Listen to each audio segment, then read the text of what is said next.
अस्सलाम वालेकुम, मैं हूँ शाहजेब खानजादा। भारतीय वज़ीर आज़म नरेंद्र मोदी अपने तीसरे दौरे हुकूमत में भी अपनी जारहाना और नफरत अंगेज पॉलिसीज़ का तसलसल चाहते थे, जिसका प्रचार वो अपनी इंतखाबी मुहिम के दौरान खुलकर कर रहे थे और उन्हीं की बुनियाद पर आवाम से वोट मांग रहे थे, मगर उन्हें गैर मुतवक्के नाकामी का सामना करना पड़ा। वो 400 पार का नारा लगा रहे थे, मगर बीजेपी सादा अक्सरियत यानी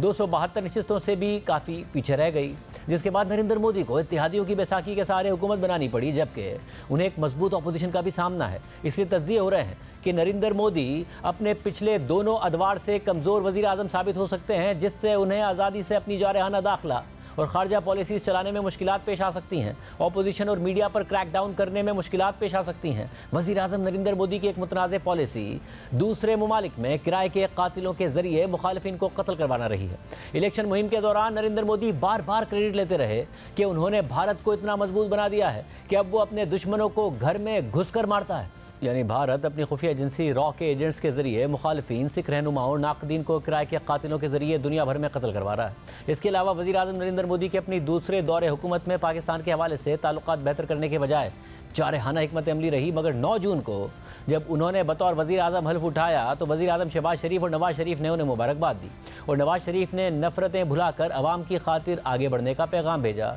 तो नरेंद्र मोदी ने खुद उन्हें जवाब भी दिया। मगर क्या नरेंद्र मोदी अपनी जारहाना रविश छोड़ देंगे, जिसका शिकार पाकिस्तान ही नहीं बल्कि कनाडा और अमेरिका भी हुए हैं। एक के बाद एक रिपोर्ट में इंकिशाफ किया गया है कि भारत ने पाकिस्तान में अपने मुखालिफिन को निशाना बनाया, फिर कनाडा में सिख रहनुमा हरदीप सिंह नजर को कत्ल कराया और फिर अमेरिका में अमरीकी शहरी और सिख रहनुमा गुरपतवत सिंह को निशाना बनाने की कोशिश की, मगर अमरीकी हुक्काम ने रॉ की इस कार्रवाई को नाकाम बना दिया और इसमें मुलव्विस एक भारतीय शख्स को गिरफ्तार करते हुए रॉ के इस पूरे ऑपरेशन से पर्दा उठा दिया। इस हवाले से भारतीय इलेक्शन से पहले अमरीकी अखबार वाशिंगटन पोस्ट ने इस वाक़े और तहकीकात से जुड़े 3 दर्जन से ज़ायद अफराद का इंटरव्यू किया था और दस्तावेज़ात का जायज़ा लेकर तफसीली रिपोर्ट शाया की थी। रिपोर्ट के मुताबिक गुज़िश्ता साल भारतीय वज़ीर आज़म नरेंद्र मोदी के सरकारी दौरे के इस्तकबाल के लिए अमरीका में व्हाइट हाउस गैर मामूली हदों तक चला गया, जिसका मकसद दुनिया की एक उभरती हुई ताकत और चीन के खिलाफ मुमकिन शराकत दार के साथ ताल्लुकात को मजबूत करना था। व्हाइट हाउस के लॉन की टेबल्स को उस फूल से सजाया गया था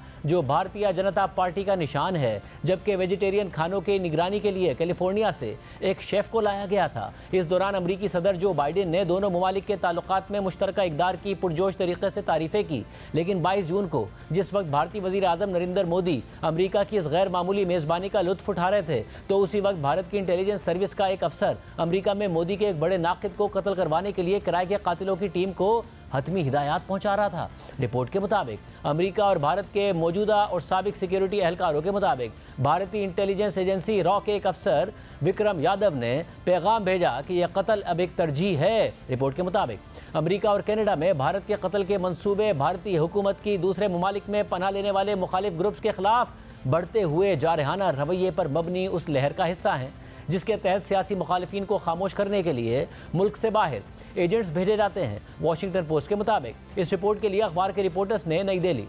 वाशिंगटन, ओटावा, लंदन, प्राग और बर्लिन में सरकारी एहलकारों, एक्सपर्ट्स और हदफ बनने वाले 3 दर्जन से ज़ायद अफराद के साथ इंटरव्यूज़ किए हैं। रिपोर्ट के मुताबिक भारत ने इख्तलाफी ग्रुप्स के खिलाफ तशद्दुद और धमकियों पर सिर्फ कुछ ही नताइज का सामना किया है और एक हद तक ऐसा इसलिए है क्योंकि अमेरिका और उसके इत्तेहादी चीन के साथ मुकाबले के इस नए दौर में भारत के साथ करीबी ताल्लुकात चाहते हैं। रिपोर्ट के मुताबिक सरहद पार ताकत के इस्तेमाल के जरिए इस तरह की कार्रवाइयाँ करने के कई तरीक़े हैं, जिनमें तशद्दुद, हिरासानी और सर्वेलियंस शामिल हैं और भारत इस तरह के हरबे इस्तेमाल करने वाले दर्जनों अक़वाम में से एक है और इसके नतीजे के तौर पर तकरीबन हर बरे आज़म में इख्तलाफी ग्रुप्स के लिए पनागाहें सुकड़ती जा रही हैं। रिपोर्ट के मुताबिक रॉ के अफसर विक्रम यादव ने किराए के कातिलों को अमरीकी शहरी सिख एक्टिविस्ट गुरबतवत सिंह की मालूमात भेजी, जिसमें उनका न्यूयॉर्क का एड्रेस भी शामिल था। प्लान के मुताबिक जैसे ही मुमकिन कातिलों को तस्दीक होती कि गुरबतवत सिंह घर पर है तो उन्हें अपना काम अंजाम देना था। वैसे तो कत्ल के इस मंसूबे को अमरीकी अथॉरिटीज़ ने नाकाम बना दिया था,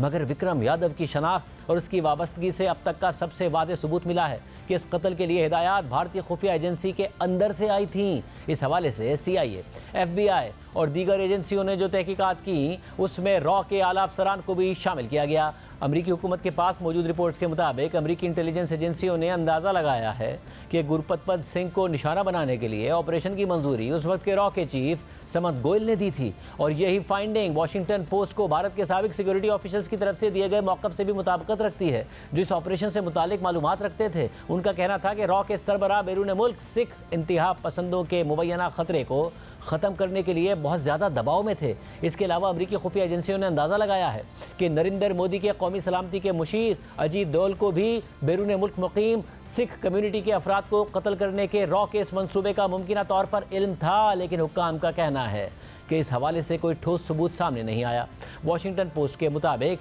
ना ही अजीत डोल ने और ना ही समत गोयल ने इस हवाले से कॉल्स और टेक्स्ट मैसेजेस का जवाब दिया। रिपोर्ट के मुताबिक इस बात ने मगरबी सिक्योरिटी हुक्काम को हैरान कर दिया है कि भारत शुमाली अमेरिका के ममालिक में ऐसी खतरनाक कार्रवाइयाँ कर रहा है, मगर कुछ हद तक इससे जियोपॉलिटिक्स में गहरी तब्दीली की अक्कासी भी होती है। यानी बरसों से दूसरे दर्जे के खिलाड़ी के तौर पर बर्ताव करने के बाद अब भारत मुकाबले के एक नए दौर में खुद को एक उभरती हुई ताकत के तौर पर देखता है, ऐसी ताकत जिससे अमेरिका भी मुंह मोड़ने का मुतहम्मिल नहीं हो सकता। रिपोर्ट के मुताबिक जब एक मगरबी सिक्योरिटी एहलकार से सवाल किया गया कि भारत अमरीकी सरजमीन पर इक़दाम कत्ल की ऐसी जुर्रत क्यों करेगा, तो उन्होंने जवाब दिया कि क्योंकि वो जानते थे कि वो इससे बच निकल सकते हैं। हुक्काम के मुताबिक भारत की अमरीकी सरजमीन में सिख एक्टिविस्ट के कत्ल की यह नाकाम कोशिश रॉ की बढ़ती हुई उस जारहाना मुहिम का हिस्सा थी जो एशिया, यूरोप और शुमाली अमरीका में चल रही थी। साथ ही साथ अमरीका में गुरपतवत सिंह के कत्ल की नाकाम कोशिश कनाडा में हरदीप सिंह नजर के कत्ल से मुताबिकत रखती है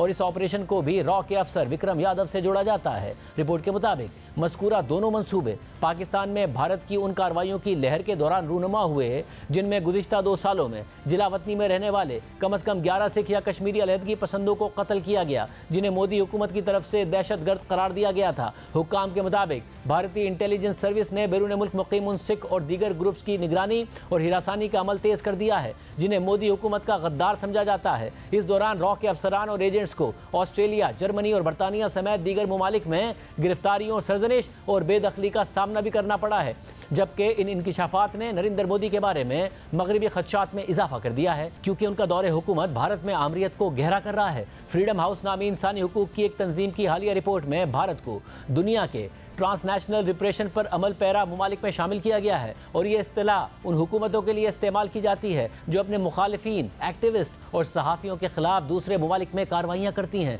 बाइडेन इंतज़ामिया, जिसने भारत के साथ करीबी ताल्लुकात इस्तेमाल करने के लिए 3 साल गुजारे हैं, उसके सामने कत्ल के इस मंसूबे ने स्ट्रेटेजिक मफादात से मुताल्लिक सवाल खड़ा कर दिया है। हुक्काम के मुताबिक गुज़िश्ता साल जुलाई में व्हाइट हाउस के हुक्काम ने भारत के साथ ताल्लुकात में किसी बड़ी दरार का खतरा बोल लिए बगैर इस वाक़े पर भारत को जवाब देने के तरीक़ों पर आला सतह की मीटिंग शुरू की। CIA के डायरेक्टर विलियम बर्न्स और दीगर को मोदी हुकूमत के साथ मामला उठाने और इस वाक़े पर जवाबदेही के मुतालबे का टास्क दिया गया था, मगर अमेरिका ने भारत या उसके एहलकारों पर किसी भी तरह की पाबंदी, बेदखली और दीगर जुर्माने आयद नहीं किए। यहाँ तक कि अमरीकी क्रिमिनल केस में भी इसी गुरेज की अक्कासी नजर आती है। अमरीकी जस्टिस डिपार्टमेंट और FBI के सीनियर अफसरान ने विक्रम यादव के खिलाफ मुकदमा चलाने पर जोर दिया था। ये एक ऐसा कदम होता जिससे रॉ को भी इस साजिश में मुलविस किया जा सकता था। लेकिन जब नवंबर में अमेरिका में इस केस की फर्द जुर्म अनसील्ड हुई तो उसमें यह इल्ज़ाम तो मौजूद था कि भारतीय एहलकार की तरफ से गुरपतवत सिंह को कत्ल करने की हिदायत दी गई थी, जबकि फर्द जुर्म में नाम लिए बगैर शरीक मुलजिम के तौर पर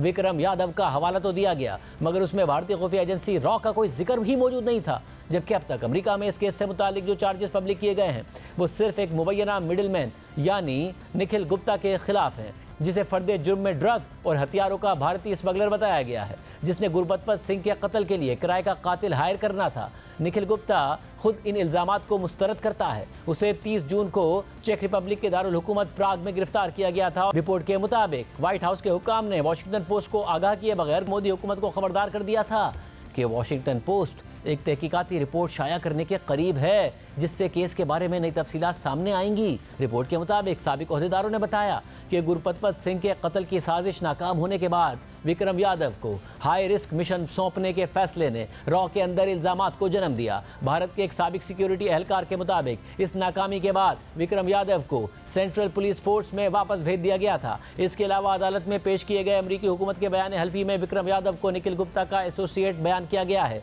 विक्रम यादव यादव ने भारत में निखिल गुप्ता पर लगे हुए मुजरिमाना इल्जामात को खत्म करने का बंदोबस्त करके गुरपतवत सिंह के कत्ल के मंसूबे के लिए उसकी मदद हासिल की थी। निखिल गुप्ता के बैकग्राउंड को जानने वाले एक शख्स के मुताबिक निखिल गुप्ता की अफगानिस्तान और दीगर ममालिक में भारतीय सिक्योरिटी सर्विसेज के साथ ताउन की अपनी एक तारीख है, लेकिन उसे मगरिब में कार्रवाइयों के लिए कभी इस्तेमाल नहीं किया गया। भारतीय अदालत में निखिल गुप्ता के अहले खाना का कहना है कि वो एक मासूम मिडिल क्लास बिजनेसमैन है और उसकी गिरफ्तारी गलत शनाख्त का नतीजा है। अहले खाना के मुताबिक निखिल गुप्ता चेक रिपब्लिक के दारुल हुकूमत में सैर व तफरी और कारोबार के लिए नई मार्केट्स को एक्सप्लोर करने के लिए गया था। मगर वॉशिंगटन पोस्ट की रिपोर्ट के मुताबिक निखिल गुप्ता की हवालगी के लिए अमेरिका ने जो बयान हल्फी चेक रिपब्लिक की अदालत में जमा कराया है, उसके मुताबिक विक्रम यादव और निखिल गुप्ता ने हफ्तों तक गुरपतवत सिंह को कत्ल करने के मंसूबे के बारे में खुफिया तहरीरों के जरिए आपस में राब्ता किया और फिर कातिल की तलाश में निखिल गुप्ता ने एक ऐसे शख्स से राब्ता किया जिसके साथ वो कम से कम 8 साल से राब्ते में था और उसे मंशियात और हथियारों का डीलर समझता था।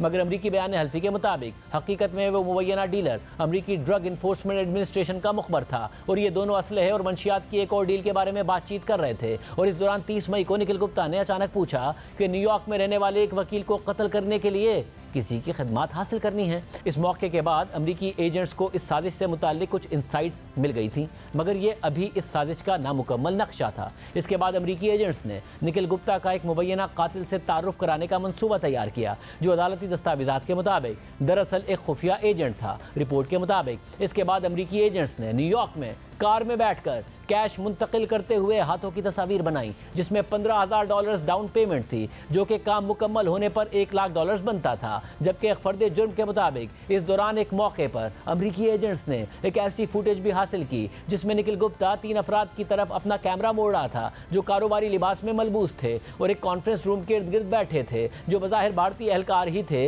जो मिशन की निगरानी कर रहे थे। फर्द जुर्म के मुताबिक निखिल गुप्ता ने वीडियो कॉल पर मुबैना किराए के कातिल से कहा कि हम सब तुम पर एतमाद कर रहे हैं। रिपोर्ट के मुताबिक विक्रम यादव ने मजीद निशानदही की कि गुरपतवत सिंह के कत्ल के बाद इस तरह के मजीद काम मिलेंगे, जिनमें कनाडा में एक बड़ा टारगेट भी शामिल है। अमरीकी अदालत की फर्द जुर्म के मुताबिक मगर किसी और टीम को पहले ही असाइनमेंट मिल गया, जिससे साबित होता है कि भारतीय एजेंसी रॉ कई क्रिमिनल्स के साथ काम कर रही थी। कनाडा में 18 जून को हरदीप सिंह नजर के कत्ल के कुछ घंटों बाद विक्रम यादव ने निखिल गुप्ता को एक वीडियो क्लिप भेजा, जिसमें हरदीप सिंह नजर की गाड़ी में पड़ी हुई खून आलूद लाश दिखाई गई थी। रिपोर्ट के मुताबिक जब यह पैगाम मौसूल हुआ तो इस दौरान अमरीकी हुक्काम निखिल गुप्ता के लिए जाल बिछा रहे थे और उसे भारत से निकाल कर किसी दूसरे मुल्क के इलाके में लाना चाह रहे थे। और फिर निखिल गुप्ता को अमरीकी एजेंटों ने अपने मुखबर के जरिए धोखे से चेक रिपब्लिक के सफर पर आमादा किया और फिर 30 जून 2023 को निखिल गुप्ता चेक रिपब्लिक के दारुल हुकूमत प्राग पहुंच गया और उससे 11 दिन पहले ही अमरीकी हुक्काम की ईमा पर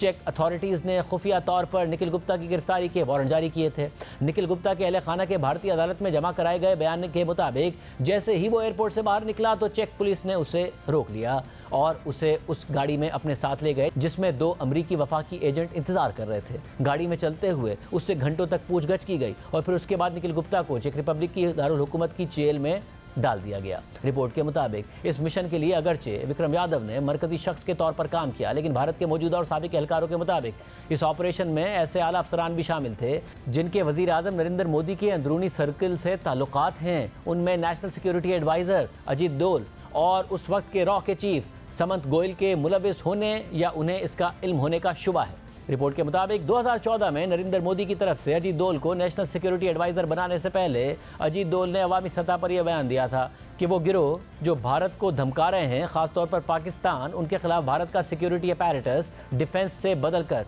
डिफेंसिव ऑफेंस की तरफ ले जाना होगा। रॉ के साबिक चीफ समंत गोयल, जो उस वक्त रॉ में सीनियर ओहदों पर फायज हो रहे थे, उनका रवैया भी अजीत डोल जैसा था। 1990 की दहाई के शुरू में समंत गोयल की सरबराही में पुलिस फोर्सेस को मुबैना मावरा अदालत कत्ल, जबरी गुमशुदगियों या तशद्दुद के 120 से ज़्यादा मुकदमात से मुंसलिक किया गया था। रिपोर्ट के मुताबिक अजीत डोल और समंत गोयल को जानने वाले साबिक भारतीय ओहदेदारों ने कहा कि समंत गोयल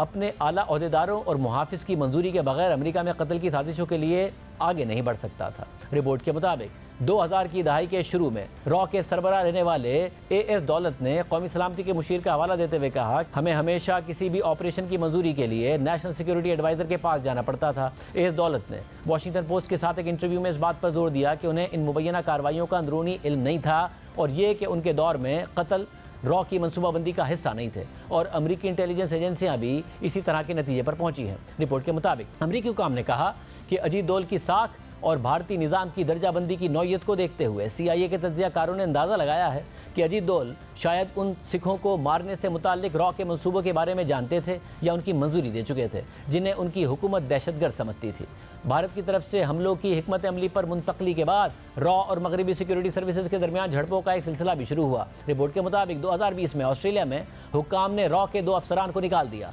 ऑस्ट्रेलिया के इंटेलिजेंस चीफ ने 2021 की तकरीर में कहा कि गैर मुल्की अफसरान को अपने मुल्क की गैर मुकीम बरादरी की निगरानी करते हुए मुकामी पुलिस महकमों में घुसने की कोशिश करते हुए और ऑस्ट्रेलिया के हवाई अड्डों पर हसास हिफाजती निज़ाम के बारे में मालूमात चोरी करते हुए पकड़ा गया था। मगर उस वक्त उन्होंने ये नहीं बताया कि ये कौन सी इंटेलिजेंस सर्विस कर रही है। लेकिन ऑस्ट्रेलियन हुक्काम ने वॉशिंगटन पोस्ट को तस्दीक की है कि ये भारतीय खुफिया एजेंसी रॉ थी। रिपोर्ट के मुताबिक जर्मनी में वफाकी पुलिस ने हालिया बरसों में रॉ के जरिए सिख बिरादरियों में भर्ती किए गए एजेंटों को जड़ से उखाड़ फेंकने के लिए गिरफ्तारियां की हैं। जर्मन हुक्काम ने बताया कि उनमें एक शौहर और बीवी भी थे जो मुबैना तौर पर मकामी सिख तकरीबात को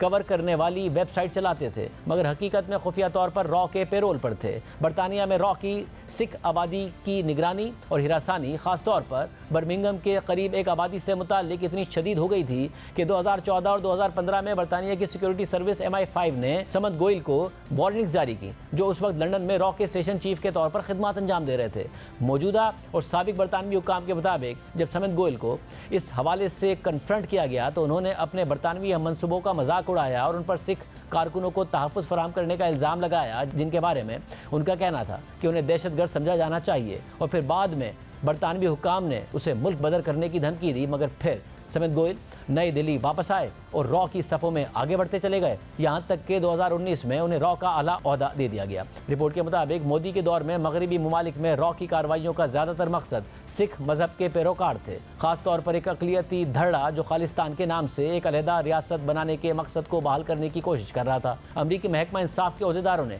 कम अज़ कम इस वक्त विक्रम यादव के खिलाफ इल्ज़ामात दायर न करने का फैसला किया है और इस अप्रोच को कुछ लोगों ने बहुत ज़्यादा एकोमोडेटिंग अप्रोच के तौर पर देखा है। कई मौजूदा और साबिक अमरीकी अहदेदारों ने नोट किया है कि विक्रम यादव से मुताल्लिक फैसले के बरक्स अमरीका ने हालिया बरसों में अमरीकी सरजमीन पर मुबैना साजिशों में रूसी और ईरानी इंटेलिजेंस अफसरान के खिलाफ इल्ज़ामात आयद किए हैं। ताहम भारत के साथ सलूक इस बात का इशारा करता है कि वली अहद शहजादा मोहम्मद बिन सलमान के जमाल खशोगी के कत्ल में मुलव्विस होने के बाद अमरीका ने सऊदी अरब के साथ किस तरह सलूक किया। और जमाल खशोगी अमरीकी रिहायशी और वाशिंगटन पोस्ट के कॉलम निगार थे, जिन्हें इस्तंबुल में सऊदी काउंसिल खाने में कत्ल और टुकड़े टुकड़े कर दिया गया था। रिपोर्ट के मुताबिक व्हाइट हाउस के अहदेदारों ने अपने इक़दाम का दिफा करते हुए कहा है कि निजी मुलाकातों में मोदी और उनके करीबी मुशीरों ने मामले को संजीदगी से लिया है और जवाबदही का वादा किया है। अहदेदारों ने नोट किया कि अगर भारतीय हुकूमत इन वादों पर अमल करने में नाकाम रही तो विक्रम यादव पर अब भी फर्द जुर्म आयद की जा सकती है और दीगर जुर्माने आयद किए जा सकते हैं। रिपोर्ट के मुताबिक कनाडा, जिसमें भारत से बाहर दुनिया की सबसे बड़ी सिख आबादी है,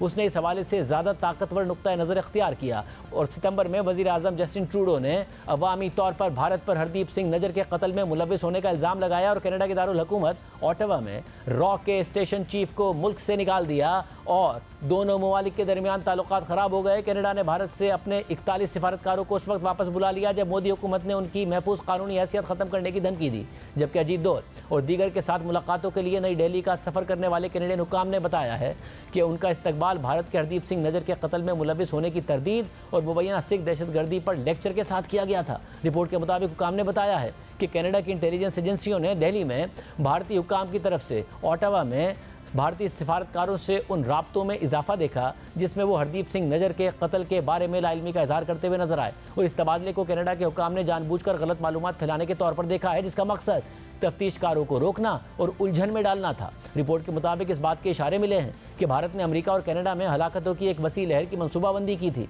विक्रम यादव ने निखिल गुप्ता को बताया था हरदीप सिंह नजर और गुरपतवत सिंह के कत्ल के बाद रॉ के मतलूब 3 या 4 दीगर मजीद अफराद हैं।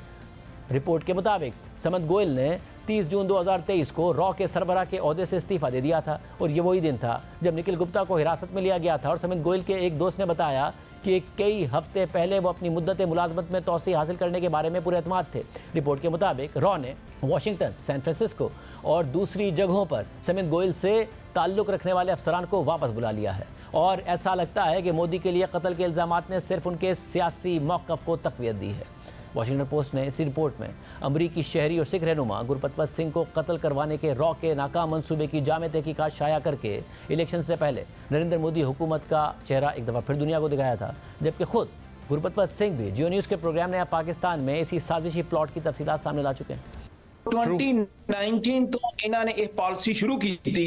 ਔਰ ਜਦੋਂ ਇਹਨਾਂ ਨੇ ਭਾਈ ਪਰਮਜੀਤ ਸਿੰਘ ਪੰਜਵੜ ਲਾਹੌਰ ਦੇ ਵਿੱਚ ਮਾਰੇ, ਉਸ ਤੋਂ ਬਾਅਦ ਜਿਹੜਾ ਹੈ ਇਹ ਮਸਲਾ ਸਾਰੀ ਦੁਨੀਆ ਦੇ ਸਾਹਮਣੇ ਆਇਆ ਔਰ 1 ਮਹੀਨੇ ਦੇ ਵਿੱਚ ਉਹਨਾਂ ਨੇ ਫਿਰ ਭਾਈ ਹਰਦੀਪ ਸਿੰਘ ਜਿਹੜਾ ਨਿੱਜਰ ਉਹ ਮਾਰ ਦਿੱਤਾ ਔਰ ਉਸ ਤੋਂ ਬਾਅਦ ਉਸ ਦਾ ਕਤਲ ਕਰ ਦਿੱਤਾ ਔਰ ਉਸ ਤੋਂ ਬਾਅਦ ਇਹਨਾਂ ਨੇ ਮੈਨੂੰ ਕਤਲ ਕਰਨ ਦੀ ਕੋਸ਼ਿਸ਼ ਕੀਤੀ ਔਰ ਅੱਜ ਵੀ ਇਹ ਜਿਹੜੀ ਕਤਲ ਕਰਵਾਉਣ ਦੀ ਕੋਸ਼ਿਸ਼ ਹੈ ਇੰਡੀਆ ਦੀ ਮੋਦੀ ਸਰਕਾਰ ਦੀ ਦਹਿਸ਼ਤਗਰਦੀ ਹੈ ਉਹ ਜਾਰੀ ਹੈ। ਇਹ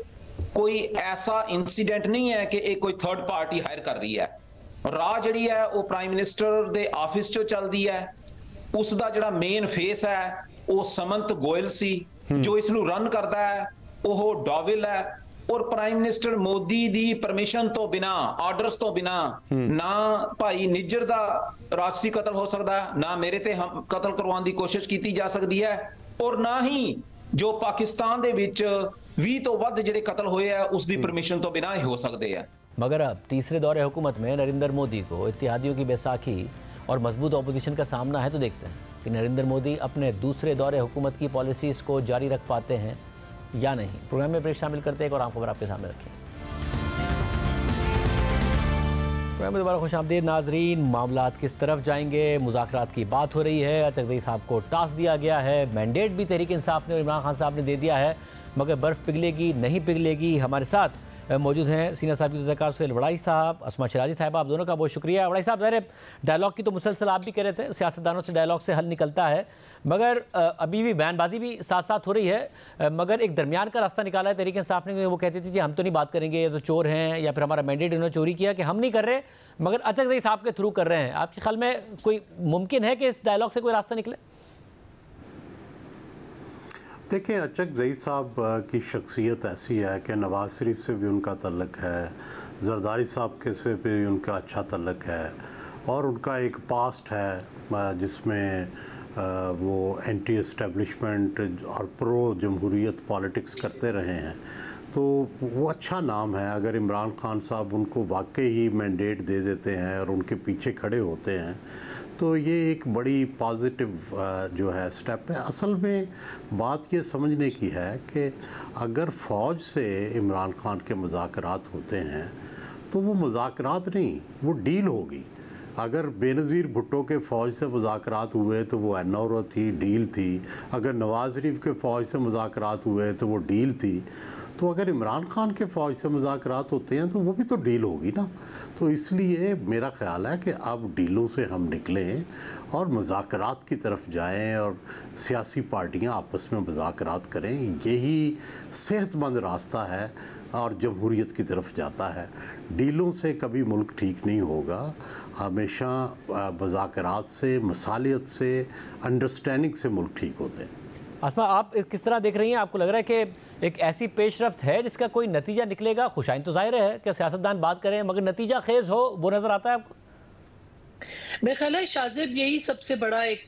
तब्दीली है कि इमरान खान साहब इस्टेब्लिशमेंट से मायूस होकर वह बिलाखिर सियासी कुव्वतों की तरफ आए हैं। बेशक ये हुज्जत तमाम हो दोनों अतराफ से, लेकिन बहरहाल एक बर्फ पिघलने की जो है वो उम्मीद जरूर बंधी है। और जहाँ तक इस बात का ताल्लुक है कि महमूद खान चकज़ई साहब कोई ब्रिज बन सकते हैं, मेरा ख्याल है कि इस वक्त वही ब्रिज बन सकते हैं, बशर्ते कि वो ये गारंटी ले आए कि इमरान खान साहब जो भी वो बात करेंगे उसके ऊपर वो कायम रहेंगे। आखिरी इत्तलात आने तक वो इमरान खान साहब से मुलाकात की कोशिशों में भी थे और वो चाहते हैं कि इमरान खान साहब से फुल मैंडेट जो कि उनको बैरिस्टर गौहर या उनके दीगर रहनुमाओं के जरिए से मिला है उसके ऊपर वो मुकम्मल तौर पर वो आगे बढ़े और वो बात करें। लेकिन असल बात ये होगी कि क्या महमूद खान चकज़ई साहब के पास वो गारंटी होगी जिसकी बुनियाद के ऊपर इमरान खान साहब उन सारी बातों के ऊपर कायम रह सके जो कि वो उनके जरिए से करने की कोशिश करेंगे। हमारी इत्तला ये भी है कि महमूद खान चकज़ई साहब किसी एक मरहले के ऊपर नवाज शरीफ साहब से भी मिलना चाहते हैं और उनके साथ भी बात करना चाहते हैं इस मामले के ऊपर। और जहां तक अभी डील की बात हो रही थी तो ये एक तासुर जरूर जाएगा कि वो भले हुकूमत के जरिए से हो, इस्टेब्लिशमेंट के जरिए से हो, कि इमरान खान साहब जो हैं वो डील करके बाहर आए हैं, और जाहिर है कि ऐसा होता भी रहा है। तो अब इस सूरत के अंदर इमरान खान साहब के लिए कितना आसान होगा कि वो बातचीत को आगे बढ़ाएं, कितना आसान होगा कि महमूद खान अचकज़ई साहब को कितना मैंडेट वो देते हैं, क्योंकि महमूद खान अचकज़ई साहब जो है वो बगैर मैंडेट के बात नहीं करेंगे, ना ही वो इस पोजीशन में होंगे कि वो बात कर सकें। एक अच्छा ब्रिज है, जैसे मौलाना फजल रहमान के साथ हुकूमत के राब्ते शुरू हुए हैं, इसी तरह से जो जरदारी साहब के भी सुना है कि कुछ दीगर जो लोग हैं जो इमरान खान साहब के बहुत करीबी हैं, उनके साथ भी राब्तों की इत्तलात आई है। तो ये एक कोशिश जरूर की जा रही है कि इमरान खान को किसी एक चीज के ऊपर लाया जा सके, लेकिन उसकी गारंटी क्या होगी शाहजेब, ये एक बहुत बड़ा सवाल है कि कौन गारंटर बनेगा इमरान खान साहब का कि वो जिस बात के लिए जो डील हो, जो मुआहदा हो, जो बातचीत हो, कुछ शराइत के ऊपर होगी, कुछ लो और दो की बुनियाद पे होगी, कुछ लेन देन की बुनियाद के ऊपर होगी, तो वो क्या होगा, मेरा ख्याल है ये सबसे बड़ा मसला था, है और शायद रहेगा आगे। वैसे साहब ये जो गारंटी वाली बात है, अब ज़ाहिर अचकज़ई साहब अगर बीच में पड़े हैं तो बहुत सारी कंडीशंस खुद तहरीक इंसाफ भी कह रही है कि जी फिर अगर वो करना चाहते हैं जिससे चाहे मुज़ाकरात करें, मैंडेट हमारी तरफ से है, मगर फिर ज़ाहिर उन्हें साबित करना है कि हमारे जो मुतालबात हैं वो किस तरीके से हल होंगे। ये जो गारंटी वाला मामला है, आपको लगता है आखिर में ये मसला होगा? ये मसला है, जब महमूद अचकज़ई साहब यहाँ लाहौर तशरीफ़ लाए थे तो हमारे भी जर्नलिस्टों के उनसे एक डायलॉग हुआ था, तो जिसमें मैंने भी ये सवाल रेज़ किया था कि पीटीआई जो है इसने पिछली दफ़ा मीडिया के साथ जो सलूक किया है, अब इसकी क्या गारंटी है कि ये दोबारा आके वही सलूक नहीं करेगी, पॉलिटिकल प्रिजनर्स के साथ आके वही सलूक नहीं करेगी, इसी तरह जो अपोजिशन पार्टीज़ हैं उनके साथ वो सलूक नहीं करेगी, क्या वो फिर दोबारा एस्टेब्लिशमेंट के साथ मिलनी जाएगी, क्या उसी तरह वो कॉन्स्टिट्यूशन और जजों के ख़िलाफ़ रेफरेंस तो नहीं भेजेगी जिस तरह पहले काजी फायद ईसा। तो ये गारंटीज तो देखो, जितनी डेमोक्रेटिक फोर्सेस हैं और जितने अदारे हैं, मीडिया है, आम लोग हैं, ह्यूमन राइट्स की ऑर्गेनाइजेशंस हैं, एनजीओज़ हैं, सबके ज़हनों में ये सवाल हैं। और महमूद अचकज़ई साहब का जो रिएक्शन था वो काफ़ी पॉजिटिव था, अगरचे उन्होंने ये बोले तो कुछ नहीं, लेकिन ये जो एतराज़ात थे ऐसे लगता था कि वो ये समझ रहे हैं कि इन लोगों के ये एतराज़ात सही हैं और वो चाहेंगे कि इमरान खान से इन चीज़ों की भी गारंटी लें कि अगर कभी दोबारा वो इक़्तिदार में आते हैं या कोई मूवमेंट चलती है तो क्या इन चीज़ों की वो श्योरिटी देंगे कि ये आइंदा उनके आने पर ये चीज़ें दोहराई नहीं जाएंगी। तो जब तक ये गारंटी नहीं होती, ज़ाहिर है पॉलिटिकल फोर्सेस का मिलना, कोई मूवमेंट चलना या कोई मुज़ाकरात का आगे चलना मुमकिन नहीं होगा। मगर असमा, एक तो अचकज़ई साहब के मैंडेट की बात होगी जिस पर आपने कहा गारंटी कौन देगा, मगर दूसरी तरफ इस हुकूमत के पास है कुछ मैंडेट, जितनी मजबूरी है हुकूमत है, क्या ये कुछ कर सकती है, कुछ कमिट करके उस पर अमल दरामद कर सकती है? मेरा ख्याल है कि ये मैंडेट शाज़िब हुकूमत के पास ही है इस वक्त, इसलिए कि देखा जाए तो इस्टेब्लिशमेंट भी इस हुकूमत के दर पे है।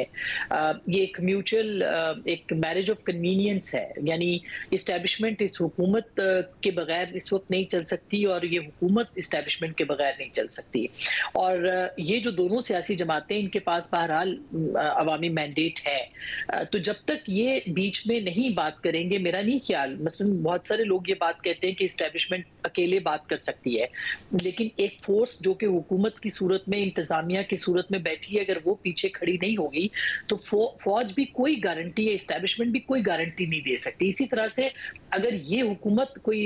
ऐसी कमिटमेंट करती है जिसके ऊपर इस्टेब्लिशमेंट नहीं मानती, तो वो मेरा ख्याल है कि वो भी काबिल कबूल नहीं और वो फार्मूला भी नहीं चल सकता। तो ये दोनों को एक फार्मूला जो है वो देना है और वो सियासी जमातें ही हल निकाल सकती हैं। अगर आपको जो हमारे बहुत सारे जराए हैं वो ये बताते हैं, और अगर आप हालात का जायजा भी लें, जो कि अभी DGI-SPR ने कुछ अरसा पहले प्रेस कॉन्फ्रेंस की थी, उसमें साफ ये कहा गया था कि फौज बातचीत नहीं करेगी, इस्टेब्लिशमेंट बातचीत नहीं करेगी। इसका मतलब ये है कि पॉलिटिकल लोग जो हैं वो कोई हल निकालें। तो मेरा ख्याल है कि वो एक्सेप्टेबल होगा, क्योंकि बहरहाल मौलाना फजल रहमान के साथ वो अभी तक खामोश हैं, वो कोई बहुत बड़ी तहरीक का कोई हिस्सा नहीं बन रहे, हुकूमत से उनके राब्ते मौजूद हैं, जरदारी साहब के साथ भी राब्ता उनका इस्टेब्लिश हुआ है। तो एक ऐसी पोजीशन है जिसमें कि मौलाना फजल रहमान साहब भी इस वक्त न्यूट्रल होने की तरफ बढ़ सकते हैं, इम्कानात इस बात के मौजूद है। तो फिर इमरान खान साहब के पास और कोई चारा नहीं रहता कि वो दीगर जो पॉलिटिकल पार्टीज हैं उनके साथ बात किए बगैर आगे बढ़े।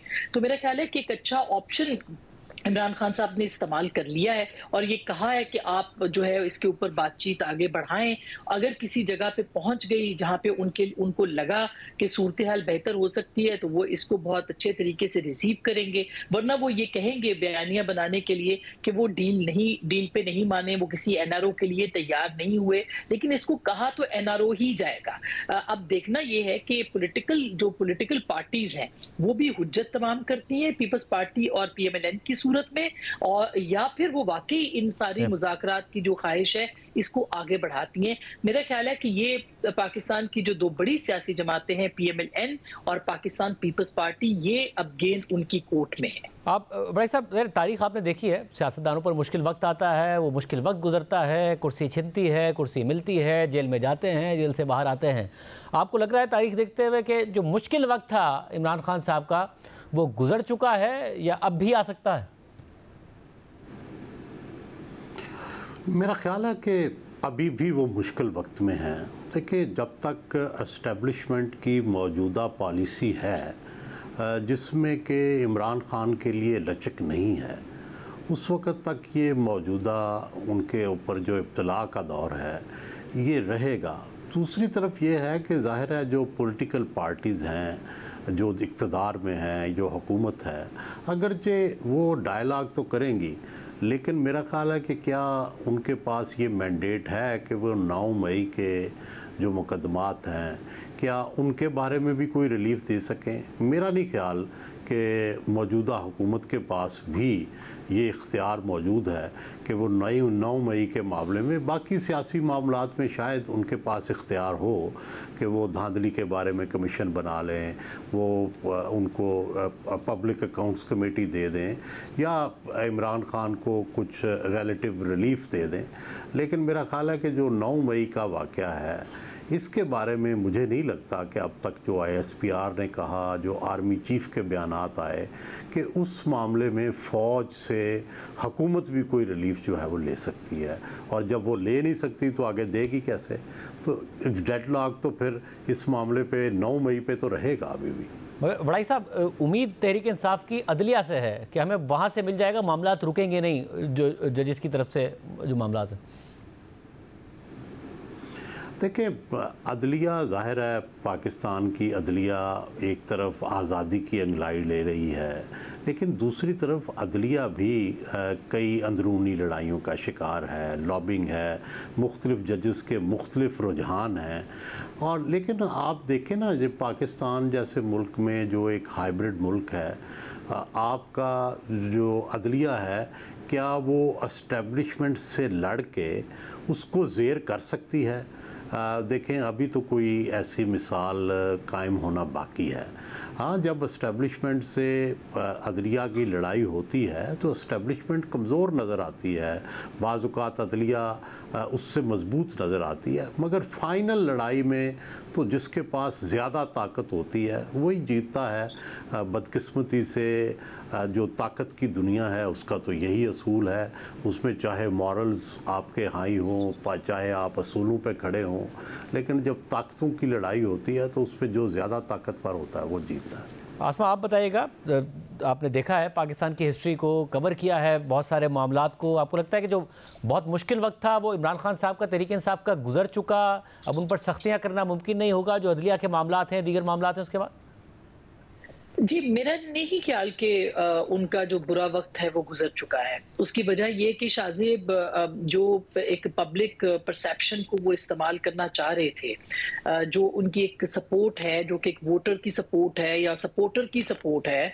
उसको वो स्ट्रीट पावर के अंदर जो है वो ट्रांसलेट नहीं कर सकी पाकिस्तान तहरीक इंसाफ इस वक्त भी। और आपको याद होगा कुछ दिन पहले एक जूम की जो मीटिंग हुई थी उसमें अलीमा खान साहिबा ने ये बात कही अलीमीन गंडापुर साहब से कि इमरान खान साहब तो कॉल नहीं देंगे, कॉल तो आपको खुद ही बाहर निकलना पड़ेगा। ये इनफैक्ट एक पैगाम था जो कि दिया गया था कि आप बाहर निकलें, लेकिन आपने देखा कि उसका कोई खास पॉलिटिकल जो हलके हैं उनके ऊपर असर नहीं हुआ। आफ्टर 9 मई मेरा नहीं ख्याल कि पाकिस्तान तहरीक इंसाफ के लिए एक पब्लिक मोबिलाइजेशन जो है वो आसान होगी। और इमरान खान साहब जो हैं अनफॉर्चुनेटली वो बहुत ज्यादा रिलाय करते हैं फोर्स के ऊपर, और इमरान खान साहब ने अपने सारे पत्ते अब तक इस्तेमाल कर लिए हैं। उन्होंने फोर्स इस्तेमाल कर ली है, उन्होंने अपनी जो एक जो सोशल मीडिया के जरिए जो उनका प्रेशर है वो उन्होंने इस्तेमाल कर लिया। उनके पास जितने टूल्स थे वो उनको एग्जॉस्ट करते चले जा रहे हैं। जो पॉलिटिकल लोग होते हैं वो अपने कुछ पत्ते संभाल के रखते हैं। अगर देखा जाए तो इस वक्त तक शायद मेरी निगाह में कोई ना बचा हो, मगर कुछ ऐसे पत्ते इमरान खान साहब के पास सामने नजर नहीं आते। यही वजह है कि उन्होंने अपनी पॉलिटिकल टीम को अब ये कहा है कि वो मुज़ाकरात के लिए आगे बढ़े। जहां तक इस बात का ताल्लुक है कि फाइनल शोडाउन, बिल्कुल ये एक फाइनल शोडाउन है, और अनफॉर्चुनेटली जिस तरह से डिवीजन जो है वो आपको इदारों के अंदर नजर आती है, और एक इदारा जो है वो एक सियासी जमात की बैक पे नजर आता है, जबकि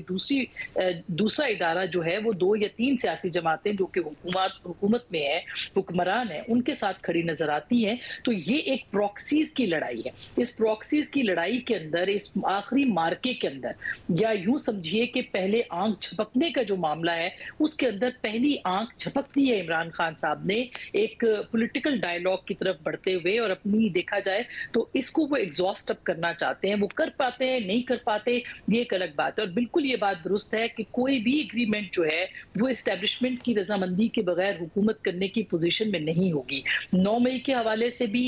अदलिया बेशक रिलीफ दे सकती है, देने के इम्कानात मौजूद हैं, लेकिन उसके बावजूद जो रियासत है वो उसके पास उसने अपने बहुत सारे पत्ते अभी तक शो नहीं किए हैं। तो मेरा ख्याल है कि ये एक आखिरी मार्के की बिल्कुल लड़ाई है जिसमें कि सिस्टम आपस में गुत्थम गुत्था है, और इमरान खान साहब ने अपनी थोड़ी फ्लेक्सिबिलिटी जरूर शो की है। ये उनको कितना फायदा दे सकती है ये अभी कहना जो है वो क़ाबिल वक्त है। बहुत शुक्रिया। तज़िया नाज़रीन आपने सुना। आज के प्रोग्राम में इतना ही। अल्लाह हाफ़िज़।